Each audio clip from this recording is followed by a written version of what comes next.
is going on, y'all? Welcome to Big Sister. If you know me already, I'm so sorry. If you don't know me, my name is Mak Barton. This is called Big Sister. I have a big sister, I am a big sister, and I know how much of my life has been changed. I couldn't imagine not having one or being one.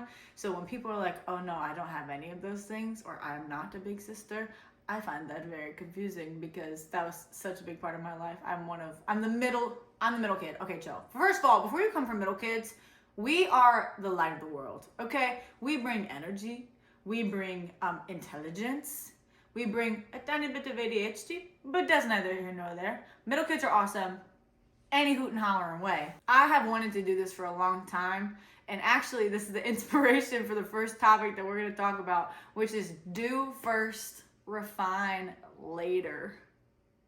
That goes so against everything that naturally comes to my brain when it comes to being a creative or just being a person who I just like to do things. I like to create things and design things and just I'm on the go.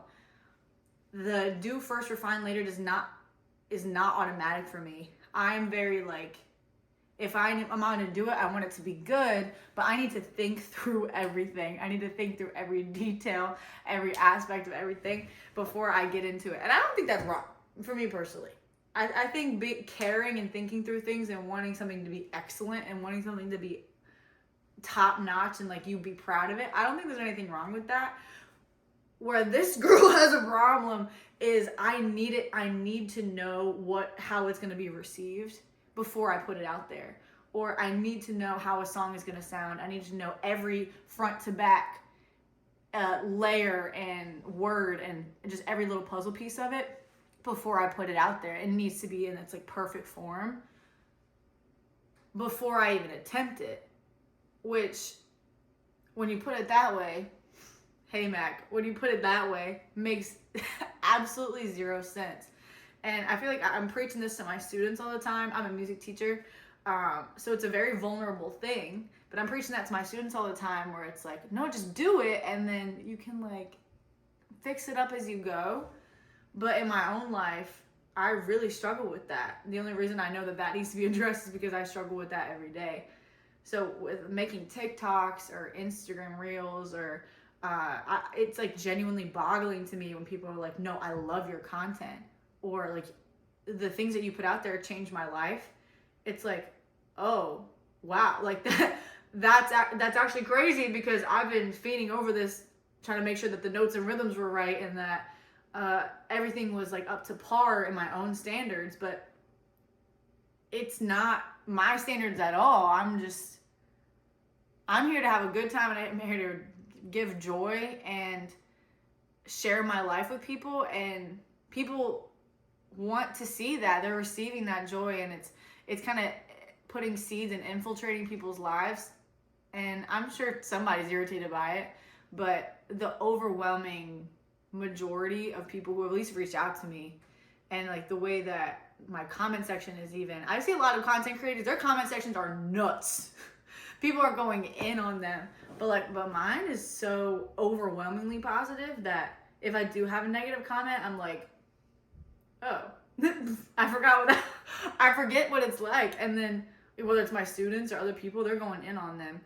So all that to say, like, if you are struggling with something and you feel like you need to be doing something that requires some sense of vulnerability or just like putting yourself out there, girl, do it. It's so refreshing when you get to talk to other people who are in this creative space, because you're on that same boat of like, I have no idea how it's going to be. You're constantly putting yourself in a vulnerable position. What's so beautiful about that is that you're constantly putting yourself in a vulnerable position. And what I found is that it's inspiring other people to be vulnerable. And isn't that what all this is for? Or like, you're not going to be able to love somebody so deeply if you never tell them. Or if you don't start a painting, how is it going to be? If he never started Mona Lisa, it would never be Mona Lisa. So that's my encouragement with this and that's what I have to tell myself every day. It's just like, girl, just do it. I recently started, I've loved writing songs as a kid, and that kind of continued through, even when I didn't know I wanted to be a musician or be a music teacher. I loved writing songs, and even if, probably looking back, I would need to find that first notebook. Look back, they were probably crazy. I remember the first song I wrote, oh God, I think I was like 7. I know it probably had to be crazy.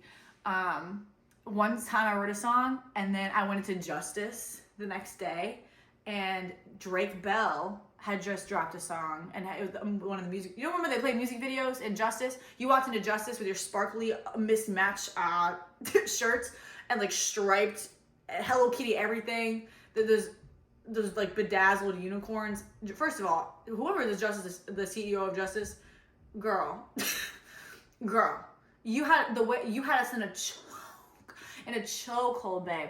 But going in there, Drake Bell, they're playing the music video. The song that I wrote was called "I Know" because I was in my sassy era. I'll let you know when I leave it. But the song was called "I Know," and Drake Bell, sure shooting, is singing a song called "I Know," and I was like, oh my God, Drake Bell stole my song. Hey, 7-year-old Mac, I'm gonna hold your hand when I tell you this. But I've always written songs. I've always loved it. I've always, like, lyrics just kind of come to me. They flow through me. I have to write them down or else I'm going to forget them. If you've seen, I don't know, Finding Nemo, Dory, that's, I don't want to say I'm that bad, but I'm there. I'm there. I'm there. I'm there. If you're one of my students watching this and you're giggling, I feel like I can feel the giggle coming out of you, and I just want you to know that I know you, and I will see you tomorrow. So don't laugh, not too much. But with the songwriting, I get so caught up in like needing it to be perfect so bad, and needing it to be this thing that if I listen to it from the outside, would I be able to enjoy it and love it? And being so focused on that perspective. So if it's not that immediately, I just like won't write it at all. Or maybe I'll write some down, but it never gets to that point. I don't develop it. I also hate part of having this as like a part-time job is that you have to listen to yourself talk. You have to listen to yourself sing. This has been good exposure therapy for me because I inquire in high school. Well, I do this with my kids too, and sorry, it's the only thing that works for part checks. But for part checks, we would all sing together, and we would record ourselves singing like a little voice memo, and then send it in, and he would grade it that way. I would never. I think I would roll over and die if I ever had to go back and listen to them like in the moment. Listening back now, it's fine, but like singing it and then immediately listening to it right after. Ooh, girl. No. To this day, I'm kind of like that, but I've been liberated a little bit. But listening to yourself sing over and over and over again, listening to yourself to all these tracks when you're songwriting, you're producing, is so. I just can't grapple with it because I can't hear it as a unit. I can't hear it. I only hear like these like layers and puzzle pieces. I've talked to a lot of like directors. I direct our theater as well at our school.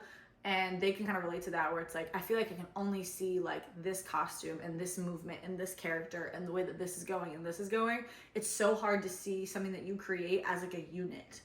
So that really overwhelms me, and that doesn't really sit right with me. So I just don't, or I'll write the song, but I'll never perform it. And so getting to kind of combat that, I started doing an exercise. I would call it a fun exercise, but it has not been fun. It's been fun some days, and some days I'm not having a good time. But writing a song every day, whether I like it or not. And that's whether I like it or not. The point is not the product. The point is the process. And who knows, like maybe I'll write a song that I don't like right now, but in a couple months I'll look back and be like, oh, actually I can rework this and do it some type of way. But I never have that if I never wrote it in the first place, or just completely forgot about it. Each idea, well, you have to realize that each idea that like gets in here and that you want to, if you don't do it, it's going to go to somebody else. And like, that's a gift that you have that for some reason got bestowed upon you. Who are you to tell yourself or anybody else that you shouldn't be doing that thing when that's the gift that you've been bestowed? But as a gift, that's a responsibility. So you have to be responsible and do it, whether you like the thing or not. Do it, write it, word vomit, and then kind of figure it out as you go. But that's never going to happen if you don't do it. If you don't start the Mona Lisa, or you don't start that mid painting. You know how many paintings I see in art museums that's like, I could have did that. But here's the thing. I didn't. But I did it. They did. They put the paint on the easel. They put that paintbrush in the water. They put that paintbrush, they went and got the thing that you paint on. They did that. And then they put it out there. Whether they thought it would be received well or not. Whether they thought it would be received well or not. Whether they thought it would be received well or not. Mac, whether they thought it would be received well or not. That has nothing to do with it. If the artist doesn't create from some to appease somebody else's world, the artist creates to represent their world, their inner world. I'm showing you what's going on in here, not the other way around. So even as just as people, if you think I need to speak up more in my friend group, at my students, I need to speak up more in my friend group, or I don't, if somebody asks me what restaurant I want to go to, I actually don't even know what I want to say. I kind of just go with what everybody else goes. I think there's a value in that, of being able to go with the flow. But also, are you able to like dig into your inner world, have preferences, be like, no, actually I want to go to Raising Cane's. Actually I want to paint this way and not that way. Actually I want to use that word and not this word in this. No matter what anybody tells me, because that word is resonating with me right now. And even if I don't know how the rest of the song is going to go, I know how I want this line to sound. So one day I'm going to be able to build up to that. But with that being said, it's trusting that time and love into something is never going to steer you the wrong way. Love and time. I have a student teacher right now. Shout out Emmy. She's the best. But it's a big conversation. It's like really struggling of like, but they didn't get it right the first time. Or like, I feel like I taught it wrong. It's like, oh yeah, but also you don't know them and they don't know you. And it's the first time you taught it to them. Music doesn't work that way. Maybe I hear it the first time and maybe I got it the first time, but it doesn't necessarily settle into, let it settle, let it marinate, let things marinate. But it can't marinate if you don't put the seasoning on the chicken. If you never go buy the chicken in the first place. Get the chicken.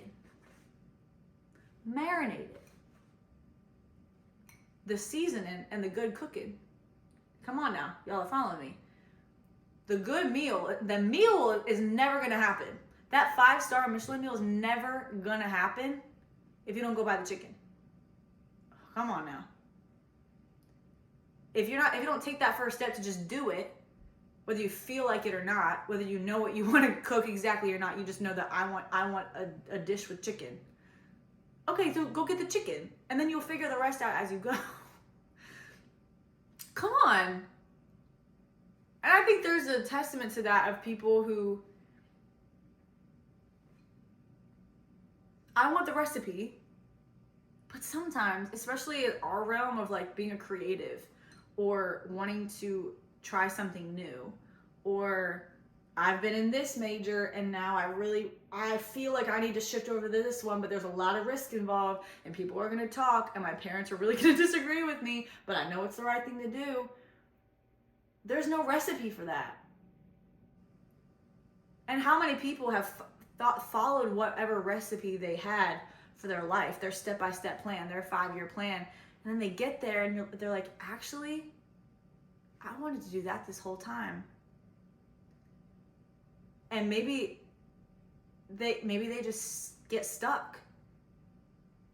Or they shift their whole life around and go do that thing. But if they had just done the thing that they knew they were supposed to do, write that song, change that major, speak up within their friend group, cook that chicken. If they'd done what they knew that they needed to do, they wouldn't have to do a whole turnaround, because they would have been living in that. They would have been refining as you go. Because now I gotta go get new chicken. Now I gotta go get beef. And start the whole process over. And that's so beautiful. Hey, if you're in that position and you feel stuck, you are never stuck.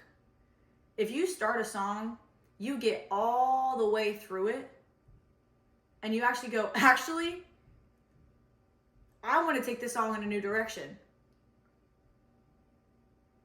Who's stopping you from changing that song? Do it. Shoot.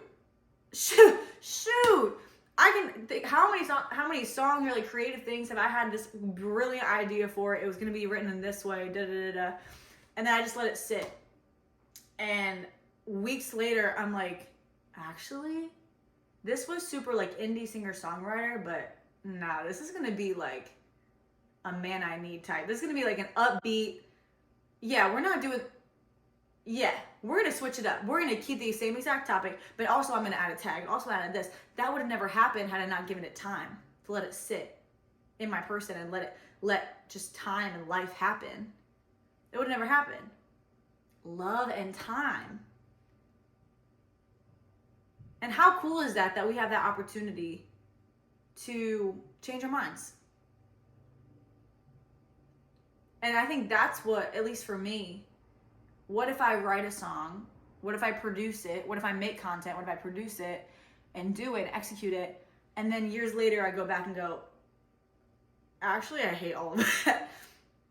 Actually, that song that I wrote when I was 7, I hate that. I was 7. That was part of my process that got me here. You need to love and appreciate all the versions of you that brought you to this place. Even if you don't like them, even if you made some crazy decisions that you would hopefully never do again, that version of you got you here. That version of your art got you here. That version of that song got you here. You need to love on that. Create it. Do it. And then years down the line, you can always take that song, do a remix. I wrote that song in 2010. All right, here's a 2020 version, and I can release that because it's my art. It's a remix. It's just me. I'm DJ Khaleding my own song. I'm Elvis Presleying my own song. Oopsie, my bad, my fault. Elvis's people don't come after me, please. But you have that opportunity to change it, or to not change it, or to just appreciate that that's where I was at that time, and that song meant a lot to me, or like that lyric meant a lot to me at that time, and that just doesn't apply to me anymore. That's okay. But hey, that's okay. That part of you needed that. Past relationships. Man, thank God I'm out of that relationship, but for the time, that's what I needed to move forward. And I learned that lesson and that lesson and that lesson. For that moment, I regret nothing because I needed that at that time. Do first, refine it later.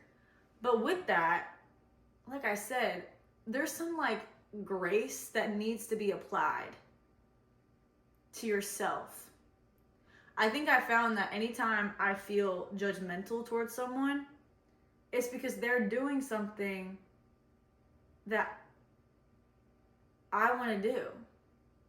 And maybe they're doing it in a different way. Maybe that's what I'm judging, is like, oh, they should actually be doing it this way. But they're doing it. And they're putting themselves out there. And they're trying. You're going to hate on somebody for trying? Oh, God forbid a girl tries. Okay, you want to do it differently? Then do it differently. But I'm not going to get mad at you for doing it a different way when I didn't do it in the first place. And that's where the grace comes in, where it's like, actually, I'm not judging you, I'm judging me.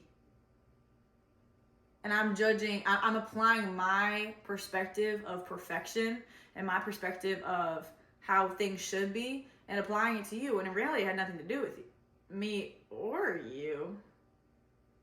I'm preaching to myself right now. Come on. Any grace for other people, I think, started when I started applying grace to myself. Of that lineup of that regiment that you feel like you needed to achieve, that checklist you feel like you needed to achieve in order to get the thing that you wanted. It doesn't exist, actually. And no one else is holding that to you besides you. But now what you're doing is holding that list that was given to you and that you put so much pride in, put so much weight on. Now you're putting that on other people. That doesn't make any sense. There was this one girl in high school, we're still friends to this day, that we were so opposite. In high school, I was so like brick wall, no emotions in or out. I had gone through a lot at that time, like leading up to that, but that's a story for another time. But I was very numb and I was blocked off, and everything in my life at that point, it's like you had to survive. So I was very regimented. It's like, this is how you behave and this is how you do not. Me as a 17-year-old doing that, crazy. Again, story for another time. I've been released from that, praise God. But she was not like that. She was so la-di-da in the best way. Emma girl, you know I love you. She was so la-di-da in the best way. She would skip around the classroom and she would sit. Oh my goodness, I used to hate this, but I think it's funny now. I don't like when people are behind me at all. So I'd be sitting there eating my lunch, but she would just be standing right here like talking to me, and it would make me so mad. Or she would like sit on the table that I was at. I would get infuriated. I would go grab a chair, put it down, do all this stuff. You need to be doing this. Why are you acting this way? Da, da, da. Oh, I was so mean to her. And we've had conversations. Like, I've apologized many times since. But how bad was I just jealous that she felt free? That she felt like she wanted to chat with me and she wanted to just skip around and have a good time. She was free of whatever regiment that I had in my head. That didn't apply to her. And really, it didn't apply to me either. I don't have to survive anymore. I can thrive. I can skip around for nothing. I don't want to skip around. I'm a 25-year-old woman. Catch me skipping down the street. Go ahead. Judge me for skipping down the street or breaking out into and dancing to it. I just learned how to do the little Brazilian, like the Charlie Brown Brazilian dance.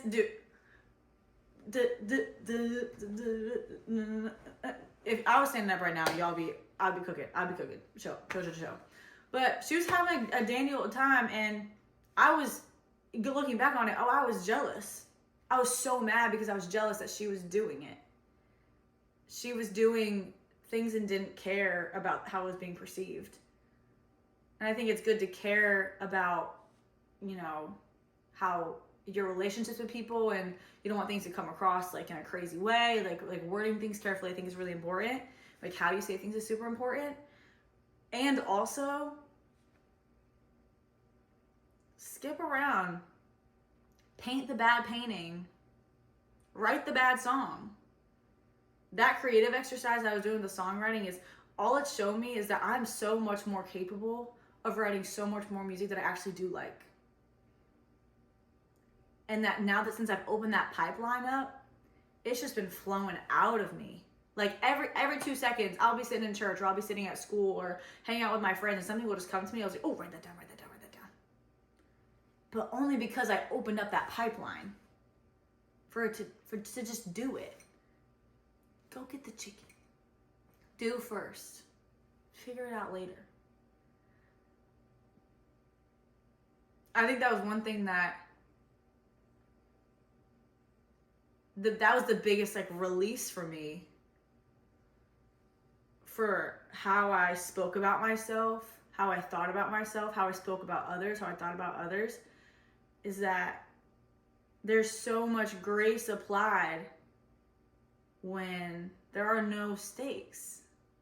What's at stake? Embarrassment? Okay, for who? Okay, for what? Okay, if I'm embarrassed by that, I'll just do it better next time. Oh, I said that wrong thing. Oh, I apologize. I'll fix it. Like, we can talk about fix it next time. My relationships have grown. My friendships have grown. My self-esteem has grown. My family has grown. Those relationships in my family have grown. My ability to, you know what, I like to put these two colors together. I think they look good. I wore a yellow purse today. Yellow doesn't go with orange, but I like it. So I think it looks cool. Cool comes out of you. You don't match to cool. You can't apply yourself to cool. Cool comes out of you. Art comes out of you. When you open up that pipeline and just let it go, let it flow. Just do it first and figure it out later. Wow, I'm really preaching to myself right now. That's the only reason I know what's going on. I was telling somebody today, the only reason I know what to say to you right now is that you're thinking exactly the thoughts that I'm thinking, and that I have to tell myself this every day. And that I'm only able to give you this advice because I'm in the same mental boat every day. Now it's better practice. You have to practice it. You have to practice self-love. You have to practice being able to set boundaries. You have to practice creativity, and not in the sense of like doing the same thing over and over again, but do the same thing over and over again. Who cares? Write the same song over and over again in different versions. Draw the same drawing over and over again in different versions. It's going to be different every time because it's you. Come on now, because it's you. That's the gift that you have. It's gonna be fine. It's a gift. But if you cut off the wrapping paper, you cut off the bow and never open the wrapping paper, what's the point of the gift? You don't open it. Come on. What's the point of the gift if you don't open it? I'm gonna leave y'all with that because, that's all. I need to simmer on that one. Well, this has been the first episode of Big Sister. Big Sister. Big Sister. I love y'all. Make sure to like, comment, subscribe. Go over to Instagram and TikTok at Mak Barton. Give a girl a follow, give a girl a shout. I love to chat with y'all. If you ever have anything that you want me to talk about, or any things, whether being a music teacher or being a teacher in general, or just I'm 25, so just being a young adult, emerging regular adult in general, I want to talk about it. Let's do it. Make this a space where we can talk about it, and I could be a big sister or have another big sister. I always am looking for more big sisters and little sisters. Even if I feel like that's gender neutral. I can have a big sister who's a boy. I think that's okay. Kind of like when you're like girl, like that's gender. You know what I'm saying? Y'all know what I'm saying. But like, subscribe, comment. I'll see y'all next time.